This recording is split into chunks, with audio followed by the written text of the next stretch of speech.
Isaías 43:13, lá no finalzinho vai dizer: agindo Deus, quem impedirá?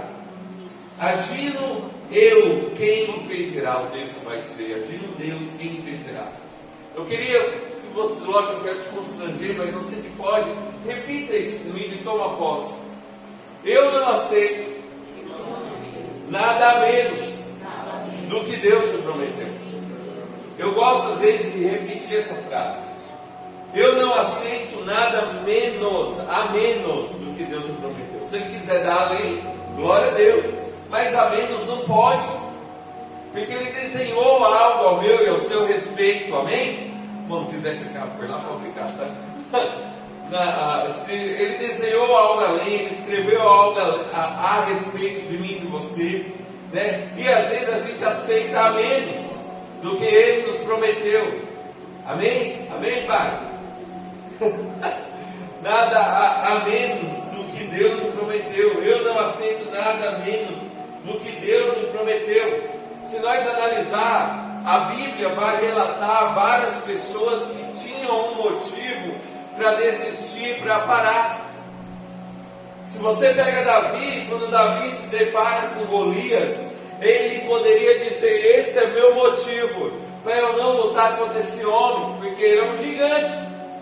E o motivo de Davi está fundamentado, há evidências, é um gigante, como é que vai destruir um gigante? Mas pela graça de Deus ele lutou e destruiu Golias. Está entendendo? Davi se depara com Golias, e Golias poderia ser um motivo para ele não se tornar um guerreiro, um vencedor. Se você analisar, Pedro estava na prisão, e as grades poderiam ser um motivo para ele dizer: minha história para por aqui, o meu projeto para por aqui. Por quê? Porque o meu motivo é as grades. Mas a Bíblia vai dizer que ele orou, e a graça de Deus deu a vitória. Todos tiveram motivo para não ir além. Se você analisar, Daniel foi jogado na cova dos leões, e os leões se tornaram motivo para atormentar, para consumir Daniel. E Daniel, naquele momento, ele poderia ter feito a sua última oração. Ele poderia ter dito: ó Deus, foi muito bom a missão que eu vivi, as experiências, tudo que eu usufruí, muito obrigado, né? Estou entregando aqui a minha gratidão, pode liberar o leão aí para me matar. O leão poderia ter sido motivo para Daniel parar, mas a Bíblia diz que o motivo não foi o leão, a graça tomou aquele lugar. A graça é Deus. Ele orou e ele foi livre, foi preservado na cova dos leões, amém? Jonas poderia ter dito na barriga do grande peixe: olha, eu estou no mais profundo oceano, a minha história acabou aqui. E quantas vezes a gente, situações que o homem vai ao fundo do poço, ao mais profundo oceano, né? Espiritualmente dizendo, Jonas poderia ali também ter orado e dito: ó, desculpa por eu ter sido omisso e fujão, Deus, né? Minha história acaba aqui. O grande peixe poderia ter sido o motivo de Jonas ter parado, sim ou não? Mas não, a Bíblia diz que ele levantou uma súplica dentro da barriga do peixe, do mais profundo oceano, onde ninguém o via. E quantas vezes a gente está numa situação que a gente fala: agora a história acabou, agora o projeto vai parar, agora o casamento vai acabar, agora eu vou perder o filho, não é verdade? Aí você resolve, aonde ninguém te vê, orar. É como se você estivesse no mais profundo oceano, na barriga de um grande peixe. E assim foi Jonas, ele suplicou a Deus, e pela graça, a graça sempre se fez presente na vida do homem e da mulher de Deus que quer ser acessado pela graça. Ele orou e pediu misericórdia, e a graça resolveu acessar Jonas no mais profundo oceano, mesmo ele tendo motivo de dizer: a história acabou, mas a graça o livrou e permitiu ele escrever uma nova história. Pela graça,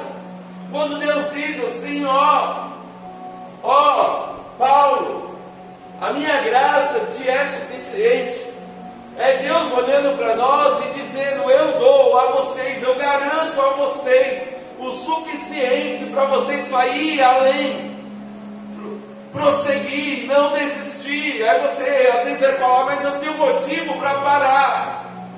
Mas na verdade o motivo nunca será um motivo para nós parar, porque Deus sempre tem um escape. Sadraque, Mesaque e Abednego foi lançado na fornalha. Naquele momento, eu acho, antes de ser lançado, eles poderiam ter dito: foi bom ter tido a amizade de vocês, Abednego, se despedir, se abraçar, sim ou não? Aí todo mundo olhando, eles poderiam dizer: o que está acontecendo? Não, ele está se despedindo do outro, porque a história acabou.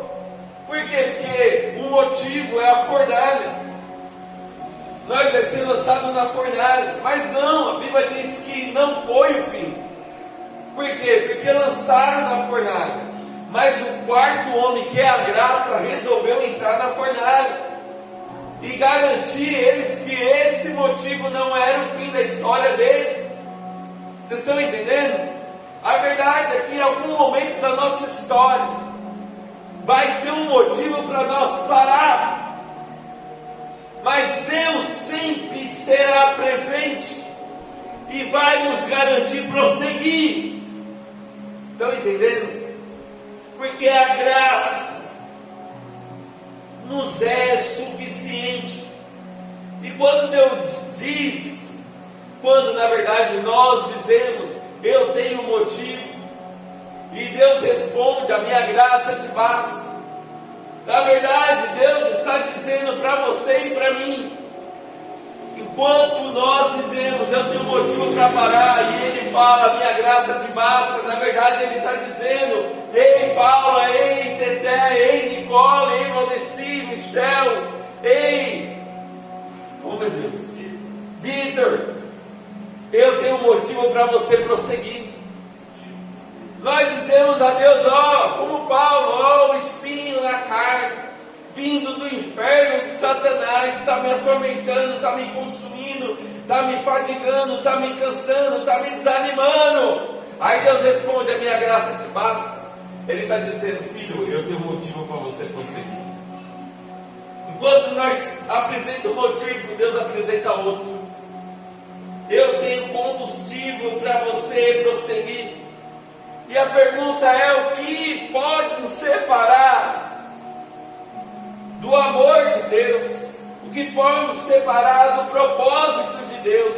O que pode nos separar do querer de Deus? Se pergunte: o que está me separando da missão, do querer, do efetuar, do realizar, do sonho de Deus para a minha vida?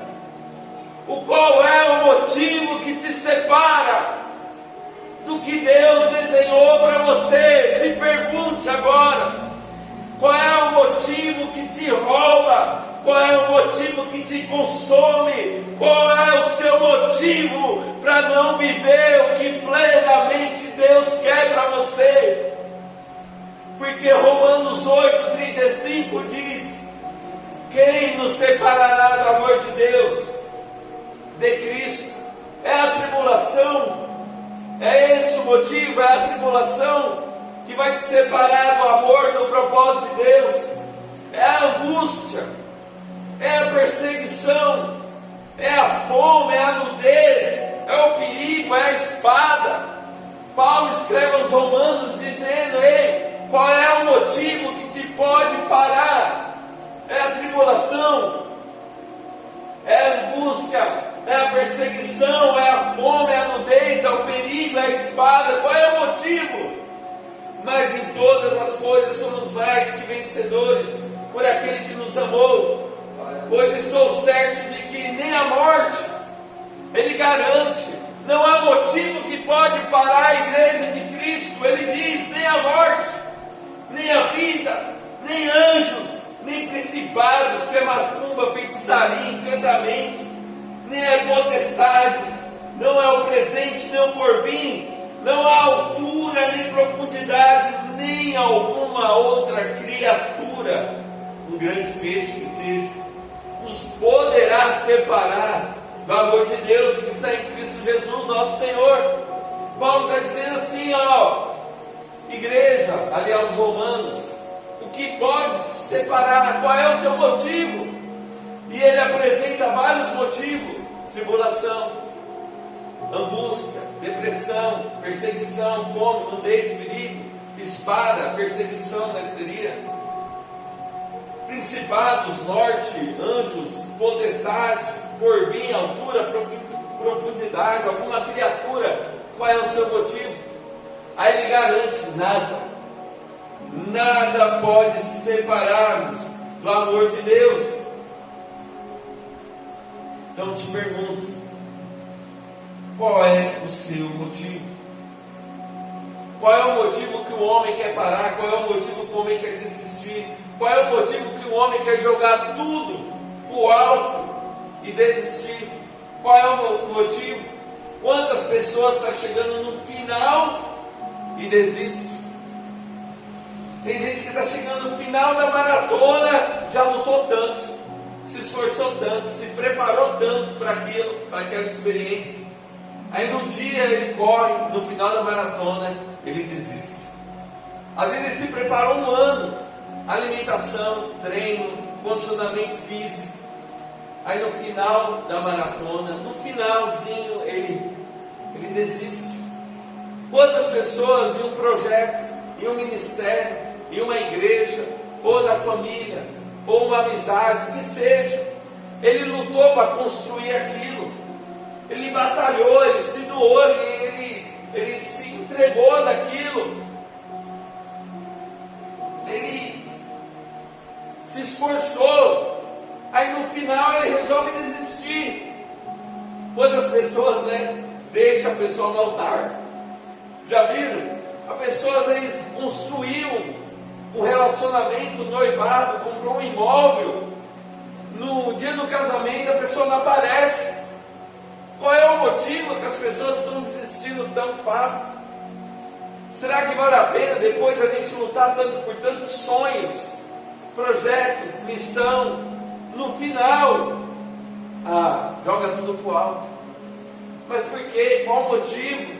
Se Deus vem sempre sendo presente com combustível, quem tem liderado essas pessoas? Qual tem sido o combustível delas? Qual tem sido a inspiração delas? A Bíblia diz em Lucas 13, verso 10, quer abrir comigo? Lucas 13, verso 10, que existia, quando vocês estão abrindo, pode ser no celular, pode ser de papel, não estou vendo.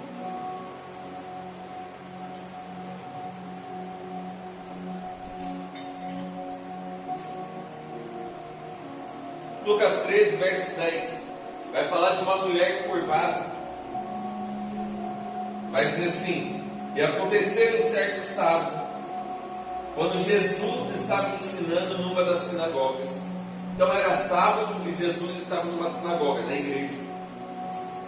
Que se aproximou uma mulher, possuída há 18 anos, por um espírito de enfermidade, que a mantinha doente. Ela caminhava encurvada, sem condição alguma de se endireitar. Ao observá-la, Jesus a observou, amém?